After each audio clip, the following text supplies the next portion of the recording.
మూసీ పేరిట 1,50,000 కోట్ల దోపిడీకి ఏదైతే తెరలేపారో దాన్ని బయటపెట్టి ఆనాడు ప్రజలను అప్రమత్తం చేసి చైతన్యవంతం చేసి అడ్డుకున్నది బీఆర్ఎస్.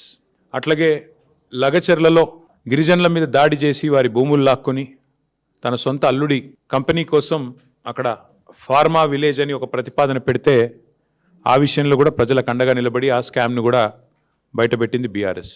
తర్వాత HILTP పేరిట హైదరాబాద్ ఇండస్ట్రియల్ ల్యాండ్స్ పేరిట 5 లక్షల కోట్ల భూభాగోతాన్ని బయటపెట్టింది కూడా బీఆర్ఎస్ఏ. ముఖ్యమంత్రి గారి బావమరిది అమృత్లో చేసిన స్కామ్ని, అమృత్ కుంభకోణంలో చేసిన స్కామ్ని బయటపెట్టింది కూడా బీఆర్ఎస్ఏ. అట్లాగే మొన్నీ మధ్యనే సింగరేణి బొగ్గు గనుల్లో ఏ రకంగా కాంగ్రెస్ ప్రభుత్వం కుంభకోణానికి పాల్పడ్డదో ఆధారాలతో సహా, బొగ్గు గనుల్లోనే కాదు సింగరేణి కంపెనీలో అటు బొగ్గు గనులు ఇటు సోలార్ టెండర్లు అన్నిట్లో కూడా ఏ రకమైన భారీ కుంభకోణానికి తెరలేపిందో అది కూడా బయటపెట్టింది బీఆర్ఎస్ఏ.